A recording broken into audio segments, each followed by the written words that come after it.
साल में से 6 लिखो, वे 10 के 10 लिखते और कहते किसी भी 10 में से 6 चेक कर लो, सबके सब सही है।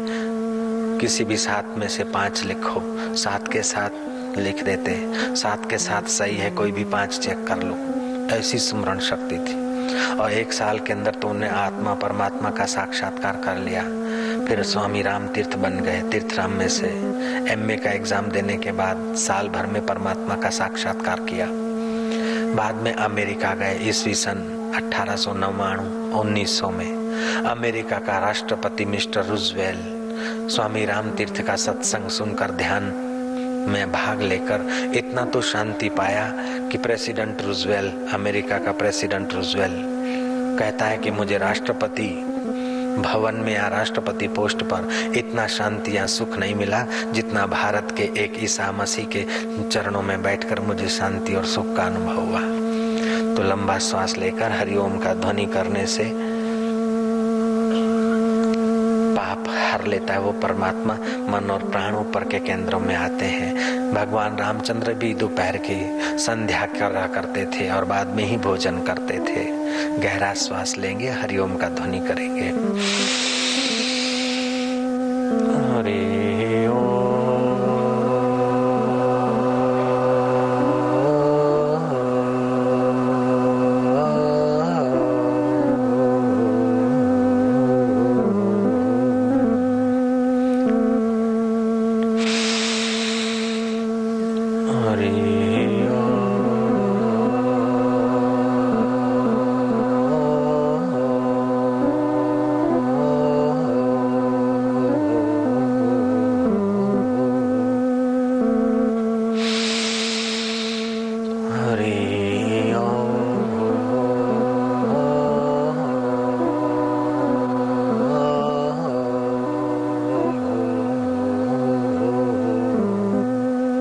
फिर से गहरा श्वास घड़ी भर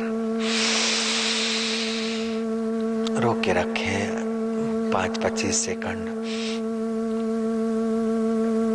हरि ओम।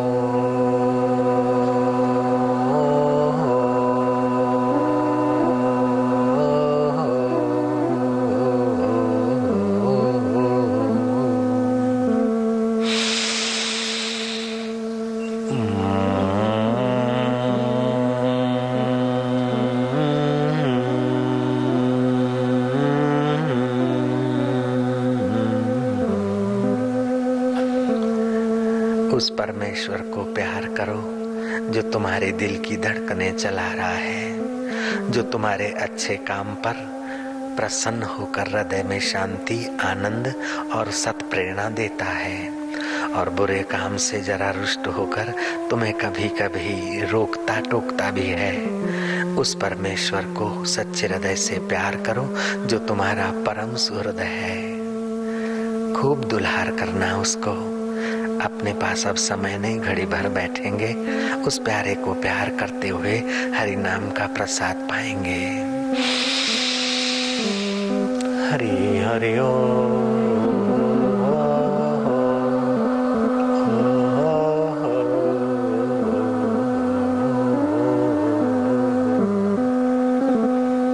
तुम उसे दुलार करते जाओ। हरि ओम।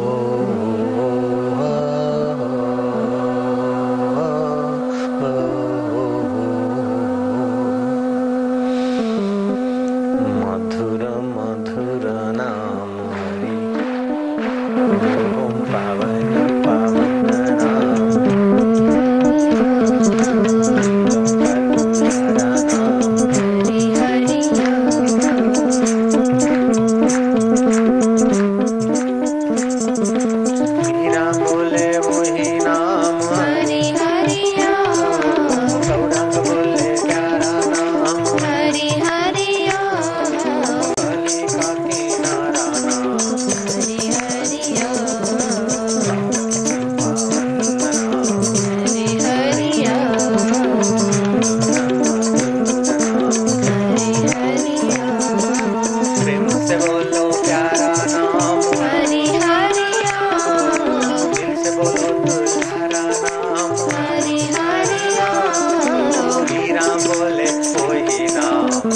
नरसी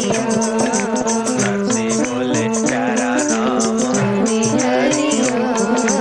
गौरंग का सहारा नाम पाप का निवारक नाम पुण्यों का प्यारा नाम। डॉक्टर डायमंड ने कहा है डिस्को डांस करने से जीवन शक्ति का ह्रास होता है, लेकिन इंडियन सिस्टम से कीर्तन करने से जीवन शक्ति का विकास होता है। हरि हरि बोल।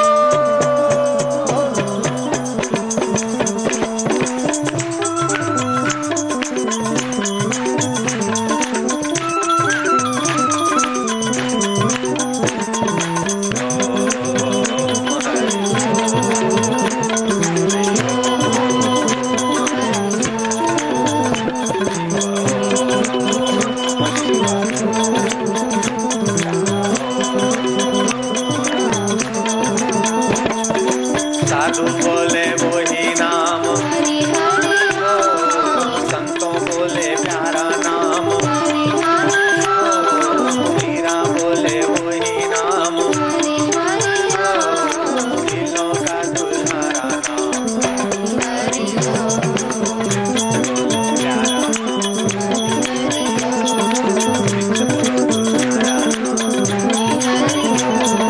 कली का किनारा बोले प्यारा नाम गौरंग बोले वही नाम नरसी मेहता बोले नाम पावन पावन नाम।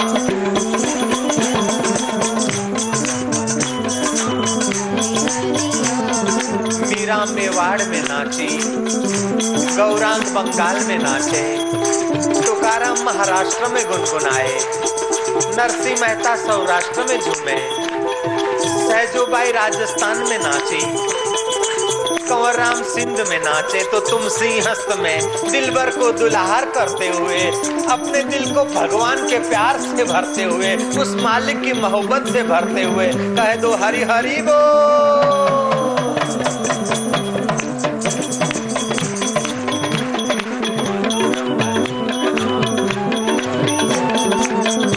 तुम्हारे रक्त के कण कण पावन हो रहे हैं, तुम्हारी रग रग पावन हो रही है। तुम उसे प्यार करते जाना, तुम स्वयं उसके प्यारे हो जाओगे।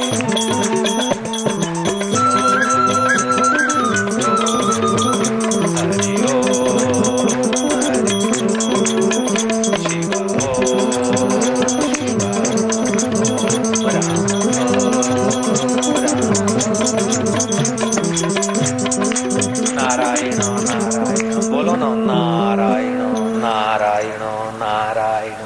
कोई भी बढ़िया काम प्रारंभ करो तो 4 बार नर और नारी में जो चेतना है उसका नाम नारायण है। चाहे फिर हिंदू हो, मुसलमान हो, ईसाई हो, किसी भी वय का हो, किसी भी जात का हो, उसके दिल में चेतन की चेतना तो है। नरानाम समूहम इति नारम, नर नारी में जो चमक रहा है उस चैतन्य परमात्मा का नाम है नारायण। रामकृष्ण परमहंस को नरेंद्र ने कहा गुरुजी कृपा करो। गुरुजी ने कहा ठीक है। फिर थोड़े दिन हुआ कि गुरुदेव अब आखिर कब होगा परमात्मा का साक्षात्कार। रामकृष्ण ने कहा चलो अपने स्नान करने जाते, स्नान करने गंगा जी में नहाने जाते अपन। नरेंद्र और विवेक रामकृष्ण दोनों नहाने गए। रामकृष्ण ने क्या किया कि नरेंद्र की गर्दन दबा दी पानी में। अब गुरुजी हैं, दूसरा कोई होता तो धक्का मार के बाहर निकल जाए, लेकिन सतगुरु हैं। सतगुरु तो है लेकिन प्राण जब दबोचे जा रहा है गर्दन, तो सदगुरु हैं तब भी बाहर तो निकलना ही पड़ता है। बड़ी छटपटाहट हुई, रामकृष्ण ने छोड़ दिया। रामकृष्ण ने कहा क्यों, कैसा रहा, क्या याद आया? बड़ा आदमी बनने की इच्छा थी, शादी करने की इच्छा थी या साधु बनने की इच्छा थी? बोले न साधु बनने की इच्छा थी न शादी करने की इच्छा थी। तो जलेबी खाने की इच्छा थी या किसी को ठीक करने की इच्छा थी? बोले महाराज कुछ नहीं, वो अच्छा है, वो बुरा है, वो अपना है, वो पराया है, क्या सोच विचार कर रहे थे कुछ? बोले नहीं महाराज, केवल बाहर निकलूं, बाहर निकलूं। बोले अच्छा, फिर से गोता मार। फिर से गोता मारा, गर्दन दबा ली पानी में। कैसा होता होगा ये आपको अनुभव करना है तो शिप्रा में चले अपन। जयराम जी की दबा दिया गला। पहले से अभी 2, 5, 15, 20 सेकंड ज्यादा देर गला दबाया रहा। खोला, बोले अब की बार क्या विचार आया था? लड्डू खाऊं, जलेबी खाऊं, कहाँ भंडारा होता है, कहाँ जाऊं, दक्षिणा कहाँ मिलती है, कुछ सोचा था? बोले नहीं महाराज कुछ भी नहीं, केवल बाहर निकलूं, बाहर निकलूं, अगल से निकलूं, बगल से निकलूं, अधर से निकलूं, उधर से निकलूं, बाहर निकलूं। बोले ये गुरु बड़ा, वो गुरु छोटा, मार्क देने का काम था? बोले नहीं, लोग तो गुरुओं का सत्संग सुनते, संतों का, ये बड़ा गुरु, ये कम गुरु, इसके 50% मार्क, इसके 60%, इसके 80%। गुरुओं को भी मार्क देते घूमते फिरते। नारायण नारायण, क्या ऐसा विचार हुआ था क्या? नहीं। अच्छा, फिर से गोता मारो। फिर से गोता मारा। पहले की अपेक्षा दूसरी बार 5-15 सेकंड ज्यादा दबाया था। दूसरी बार से 5-15 सेकंड और ज्यादा दबाया। तीसरी बार अब तो महाराज प्राण मृत्यु और जीवन के बीच झोंके खा रहे थे। ऐसी दशा हो गई थी विवेकानंद की। छोड़ा,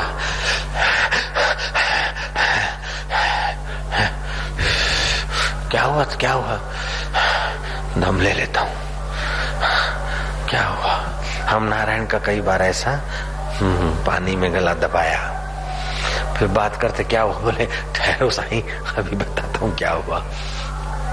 ये नारायण जोगी मंगलू। बोलो क्या विचार था? बोले गुरुजी बस बाहर निकलूं। बोले अब की बार ऐसा हुआ कि मैं महापुरुष हो जाऊं, दुनिया को सुधार दूं, ये प्रचार करूं, ये मठ बनाऊं, ये बनाऊं, चेला बनाऊं। बोले कुछ भी नहीं, अगल से निकलूं, बगल से निकलूं, इधर से निकलूं, उधर से निकलूं, तिधर से निकलूं, कैसे भी बाहर निकलूं। रामकृष्ण ने कहा पहली बार, दूसरी बार और तीसरी बार, तीनों बारों को एक ही हिसाब में गिन लो। जब इन तीनों छटपटाहट को एक बना लो तो कैसी रहे? बोले गुरुजी बोलो ऐसी छटपटाहट जिस घड़ी आएगी उसी घड़ी में मेरा संकल्प उठेगा और तेरे को साक्षात्कार हो जाएगा।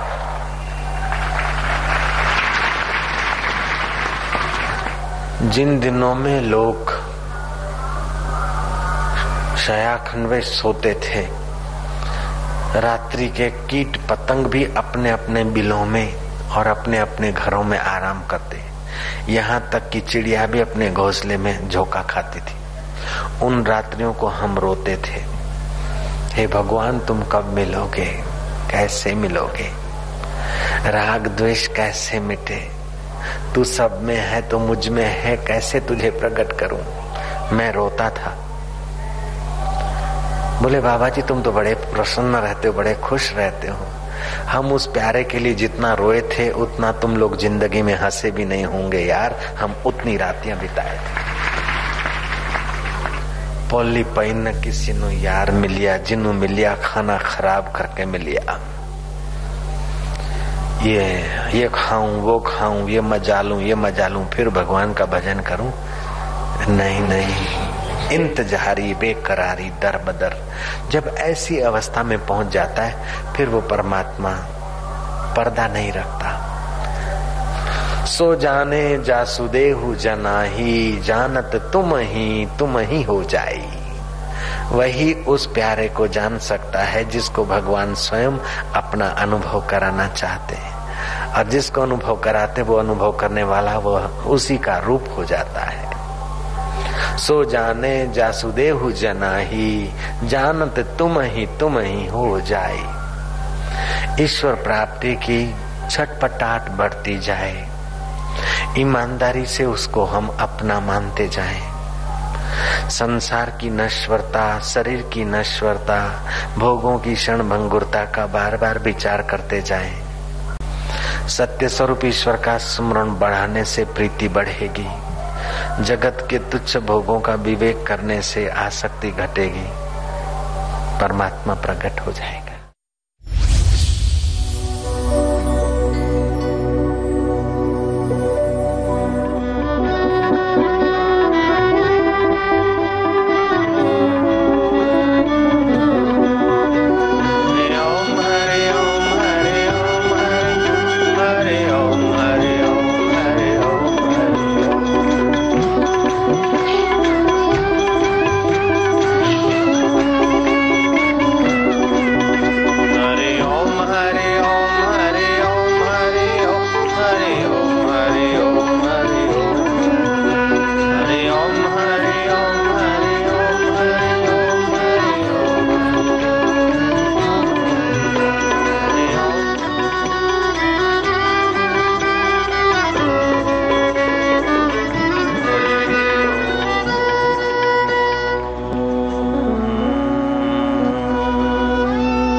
बापूजी ने बरसों पहले बतलाया था कि श्रीमद् भगवद गीता के 1-2 श्लोक का पाठ करने से, गोविंद नाम का संकीर्तन करने से तथा साधु का दर्शन करने से करोड़ों तीर्थों का फल प्राप्त होता है।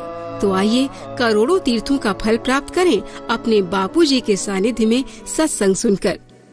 गीता ऐसा धर्म बताती है जो केवल यज्ञ कुंड पर या मंदिर में, मस्जिद में, गिरजाघर में या और किसी जगह पर जाकर संपन्न हो, ऐसी बात नहीं। तुम्हारे चालू व्यवहार में तुम्हारी आध्यात्मिक उन्नति करने की व्यवस्था गीता ग्रंथ बताता है। गीता एक ऐसा अनूठा ग्रंथ है कि मरने के बाद की मुक्ति नहीं, जीते जी मुक्ति का अनुभव कराने की क्षमता रखता है। शास्त्र कहता है कि गीताया श्लोक पाठे न, गीता के एकाध श्लोक के पाठ से, गोविंद स्मृति कीर्तनात्, भगवान नाम के सुमरण कराने वाले कीर्तन से, और साधु दर्शन मात्रेण तीर्थ कोटि फलम लभेत, सच्चे साधु के दर्शन मात्र से करोड़ों तीर्थ का फल होता है। गीता, गोविंद स्मरण और सत्पुरुषों का दर्शन। तो गीता एक ऐसा दर्शन शास्त्र है कि जीव को अपने वास्तविक स्वरूप का दर्शन कराता है। मरने के बाद मुक्ति चाहिए तो भागवत है, और विघ्न, बाधा और संघर्षों के बीच अगर मुक्ति का अनुभव करना हो तो गीता का ज्ञान है। जय राम जी की। तो गीता के एकाध श्लोक पाठ से, गोविंद नाम के कीर्तन से और साधु पुरुष के दर्शन से करोड़ों तीर्थ करने का फल होता है। तो आओ आप और हम श्री कृष्ण के श्री मुख से निकले हुए श्लोकों का उच्चारण करके अपना जीवा पवित्र करें।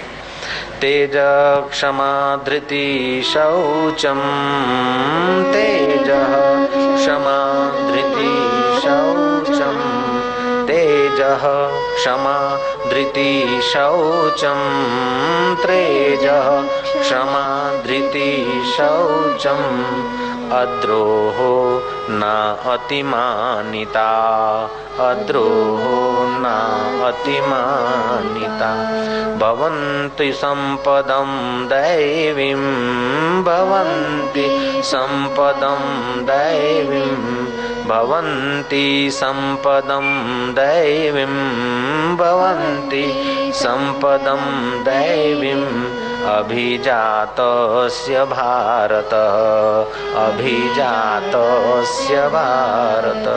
तुम्हारे जीवन में आत्म तेज को जगाओ। जब तक तुमने आत्म तेज नहीं जगाया तब तक भगवान में दृढ़ प्रीति नहीं होगी। जब तक तुमने आत्म तेज न जगाया तब तक मन का धोखा दूर नहीं होगा। जब तक तुमने आत्म तेज नहीं जगा है तब तक चाहे कितना कुछ तुमने पाया, लेकिन घर का खजाना दबा सा रह जाएगा। अपने जीवन में तेज लाइए। तेज क्षमा धृति शौचम अद्रोह न अतिमानिता। तुम्हारे जीवन में तेज लाओ, क्षमा के गुण को विकसित करो, धैर्य, स्वच्छता, शौच माना स्वच्छता पवित्रता अंदर बाहर से, और वैर भाव का न होना, और मन को वैर भाव को चित्त में स्थिर न होने देना।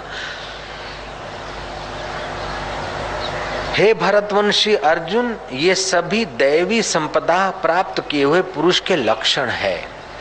तो दैवी संपदा माना उस देव की संपदा, उस आत्मदेव की संपदा को अपने हृदय में जगाओ। ज्यों ज्यों अपने हृदय में आत्मदेव की संपदा जगेगी, त्यों त्यों उस देव में तुम्हारी प्रतिष्ठा होने लगेगी, उस देव में स्थिति होने लगेगी। जैसे अभी हाड़ मास के शरीर में स्थिति है, राग द्वेष में स्थिति है, चिंता शोक भय क्रोध में स्थिति है, ऐसे ही भगवत तत्व में स्थिति हो जाएगी तो मुक्ति का अनुभव यही हो जाएगा। बोलते कि तेज क्षमा, तेज खाने पीने और ठंडे प्रदेश में रहने से चेहरे की चमक तो आती है, लेकिन उसे शास्त्रीय तेज नहीं कहा जाता है। तेज आता है सदाचार से, तेज आता है संयम से, तेज आता है सत्कर्म करने से, तेज आता है तेजस्वी स्वरूप का धारणा ध्यान आदि करने से। तो तुम्हारे बुद्धि में आध्यात्मिक तेज आएगा तो विकारों का प्रभाव क्षीण होता जाएगा। जितना आदमी निस्तेज उतना बाह्य प्रभाव ज्यादा पड़ेगा, और जितना आदमी आध्यात्मिक तेज से तेजस्वी होता है उतना बाह्य प्रभाव से अपने को निर्मुक्त कर सकता है। मुझ में दृढ़ भक्ति का एक ये उपाय है कि जीवन में तेज और क्षमा का गुण, क्षमा का गुण अगर गृहस्थी जीवन में नहीं तो गृहस्थ की गाड़ी चलना भी मुश्किल है। जयराम जी बोलना पड़ेगा। कभी बेटी गलती करेगी, कभी बेटा गलती करेगा, कभी पति गलती करेगा तो कभी पत्नी गलती करेगी, तो कभी देरानी की गलती होगी तो कभी जेठानी की होगी। अगर किसी बात को पकड़ कर झुलसते रहे और सोचते रहे तो उसने तो गलती की बाहर, लेकिन तुम उस बात को पकड़कर अपना हृदय अंदर खराब करते रहोगे। तो भगवान कहते हैं तुम्हारे जीवन में तेज, क्षमा, धृति माना धैर्य, किसी बात को किसी वस्तु को देखकर मन लपक पड़े, बुद्धि निर्णय दे दे ये भोगें ये खाएं। किसी का हाउस देखा, किसी का कुछ देखा, किसी की गाड़ी देखी, ऐ मेरे को कब मिलेगी। जिनको मिली है उनको देखो कब तक रहेगी, और मिली तो क्या पूर्ण सुख हो गया क्या। बहुत पसारा मत करो कर थोड़े की आश, बहुत पसारा जिन किया वे भी गए निराश। तो बाह्य वस्तुओं में मन बार बार लपक जाए, बाह्य परिस्थितियों में मन लपक जाए, बाहर के दुख सुख में मन बार बार लपक जाए, तो धैर्य के गुण को विकसित करने की आवश्यकता है। भगवान कहते हैं तेज, क्षमा, धृति, शौचम, अद्रोह। किसी के लिए हृदय में द्रोह नहीं। द्रोह जिसके प्रति होता है उसका तो घाटा हो या फायदा हो, लेकिन जिसके हृदय में होता है उसको खराब कर देता है। इसलिए अपने हृदय में द्रोह को ज्यादा स्थान नहीं देना चाहिए। भगवान बोलते हैं अद्रोह तो ठीक है, ना अतिमानिता। कोई ऐसी जगह भी रखो जहां बाहर की वाहवाही करने वाले लोग न हो अथवा उनके असर न हो। ऐसी जगह पर जाओ जहां तुम्हारा ईगो लेस करने का तुम्हें अवसर मिले, जहां तुम्हारा चित्त निर्भर हो। जो आदमी वाहवाही से सुख ढूंढता है वो बेचारा गरीब है, जयराम जी की। और उस गरीब को थोड़ा सा वाहवाही कम मिली तो बड़ा दुख होगा। वाहवाही की इच्छा मत कर, फिर वाहवाही मिलती है तो कोई परवाह नहीं। निंदनीय काम मत कर, लेकिन फिर निंदा होती है तो तुम्हारा हृदय बिगड़ेगा नहीं। रक्षताम रक्षताम कोशान नाम अपि हृदय कोशम। कोशों का कोश जो है हृदय कोश, उसकी तुम रक्षा करो। उसकी रक्षा किया तो सबकी रक्षा किया, और उस हृदय की रक्षा नहीं किया तो सब कुछ भी रक्षित करते हुए भी आदमी बेचारा भीतर से कंगाल हो जाता है। तो भगवान कहते हैं तेज, क्षमा, धृति, शौचम, अद्रोह, न अतिमानिता। अतिमान की इच्छा नहीं, मान की चाह नहीं। और मान ऐसी चीज है जितना मिलता है उतना कम पड़ता है। मानपुड़ी है जहर की खाए सो मर जाए, चाह उसी की राखता वो भी अति दुख पाए। मान योग्य कर्म तो करो, लेकिन मान की वासना को भीतर से पनपने मत दो, नहीं तो बड़ी गड़बड़ कराएगी। कृष्ण बोलते हैं कि बचकानी बुद्धि तो बहुत हो गई, अब बुद्धि को रितंभरा बनाओ। बुद्धि 5 प्रकार की होती है। एक होती है मति। मति कुमार्ग में जाए तो कुमति और सुमार्ग में जाए तो सुमति। जहां सुमति वहां संपत्ति और जहां कुमति वहां विपत्ति। लेकिन ये संपत्ति और विपत्ति ये दोनों सुख और दुख देकर हमारा समय पसार कर देते। इससे आदमी अगर ऊपर उठता है, थोड़ा धारणा ध्यान जप तप साधु संग आदि करता है, तो उसकी सुमति मेधा बनती है। मेधा, वो पुरुष मेधावी हो जाता है। कितना भी मान आया उसको सपना लगने लगता है, कितना भी अपमान आया उसको तुच्छ लगता है, कितनी भी सुविधाएं मिली लेकिन समझता कि आखिर कब तक, ये शरीर जल जाएगा तो शरीर की सुविधाएं कब तक रहेगी, ये शरीर मिट्टी में मिल जाएगा तो फिर और सब चीजें कब तक साथ में चलेगी। तो सब चीजें होते हुए भी उसके चित्त को वे चीजें बांधती नहीं, आकर्षित नहीं करती, फिर भी उसके चित्त में एक प्यास बनी है कि और कुछ पाना चाहिए। सब कुछ छोड़ के मरना पड़े उसके पहले सब कुछ जिसका है, सब कुछ जिसमें है, उसका प्रसाद मिल जाए तो अच्छा होगा। सत्य का नाम है रित। रित बोलते सत्य स्वरूप आत्मा को। तो जब तक उस सत्य स्वरूप में उसकी मति गोता नहीं मारती तब तक वो रितंभरा नहीं होती, और जब तक रितंभरा नहीं होती तब तक गुरुत्व आकर्षण नियम के पार जो चीज जब तक नहीं जाती तब तक उसको गिरने का भय होता है। ऐसे जब तक मति को सत्य स्वरूप अकाल पुरुष का बोध कराने वाले महापुरुष का धक्का नहीं लगता, थोड़ा अनुभव की झांकी नहीं होती, तब तक उसकी मति फिर गिरने की संभावनाएं रखती है। एक बार सत्य स्वरूप की अनुभूति हो गई फिर वो जीवन मुक्त पुरुष हो जाता है। जैसा अमृत तैसी बिस खाटी, जैसा मान तैसा अपमाना, हर्ष शोक जाके नहीं वैरी मित समान, कह नानक सुन रे मना मुक्त ताही ते जान। अर्जुन श्री कृष्ण के साथ था। मानव जितनी ऊंचाई पे जा सकता है क्षत्रिय उतनी ऊंचाई को छुआ हुआ व्यक्ति था, फिर भी उसकी मति में रित का अनुभव नहीं था। तो अर्जुन भयभीत हो रहा था विश्व रूप का दर्शन करके। कुटुंबियों को देखकर अर्जुन मोहित हो रहा था कि अब क्या करूं, उल्टा सूझ रहा था। मैं ये कर दूं, मैं वो कर दूं, मैं भीख मांग के खाऊंगा, ये नहीं करूंगा, ये सब कर रहा था। लेकिन सत्य का अनुभव हुआ तो अर्जुन फिर युद्ध के मैदान में भी अपने सत्य स्वरूप परमात्मा के अनुभव से पावन हो गया। कहने का तात्पर्य कि जीवन जीने की कला सिखाती है गीता, और युद्ध के मैदान में। और ऐसा नहीं कि अर्जुन युद्ध के मैदान में था, आप भी तो युद्ध के मैदान में हो।